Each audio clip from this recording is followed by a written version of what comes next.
8h30 ce matin, le communiqué des magistrats tourangeaux est rédigé. Reste à en discuter en assemblée plénière extraordinaire et à huis clos. Comme partout en France, hormis Paris et Nantes, il est décidé de cesser le renvoi des affaires non urgentes. Une semaine après le début du mouvement fort de protestation, les magistrats estiment que leur message a été entendu, tout du moins par l'opinion publique. 90% des juridictions françaises ont renvoyé les audiences pendant plus d'une semaine. Ça ne s'est jamais vu. À Tours, moi ça fait 5 ans que je suis là, il n'a jamais été question d'un renvoi d'audience dans le cadre d'une protestation. On a lu des communiqués en début d'audience, etc. Jamais je n'ai vu un mouvement de cette ampleur. Ça a touché aussi bien les magistrats que les fonctionnaires, que l'ensemble des fonctionnaires du ministère de la Justice. Et je crois que c'est le signe qu'on est arrivé à une étape inquiétante. Et ça a été, il ne faut pas se tromper là-dessus, ça a été une vraie crise institutionnelle. Le discours hier du garde des Sceaux Michel Mercier n'a pas rassuré les juges du siège, car ils ne sont pas dupes des volontés gouvernementales.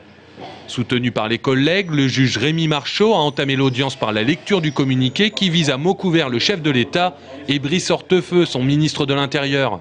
Les magistrats et fonctionnaires de la juridiction s'inquiètent des atteintes répétées à l'indépendance de la justice, principe fondateur d'un État de droit. De la démagogie qui tente à faire croire que la récidive peut être définitivement éradiquée, des réformes législatives incessantes, sans moyens nouveaux pour leur application.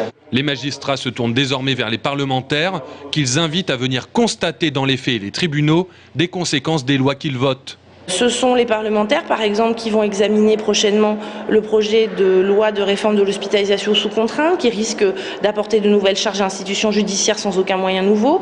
Ce sont les parlementaires qui vont être amenés à se prononcer sur la dernière lubie présidentielle, c'est-à-dire l'introduction de jurés en correctionnel avant l'été, et j'insiste sur le avant l'été, ce qui paraît complètement ahurissant en termes d'organisation, d'impact sur le fonctionnement de la justice et surtout d'impact budgétaire. Voilà, je crois que c'est aussi un moment aux parlementaires de prendre leurs responsabilités. En une semaine de protestation, 6 audiences pénales ont été reportées au tribunal de Tours, des audiences échelonnées jusqu'en janvier 2012.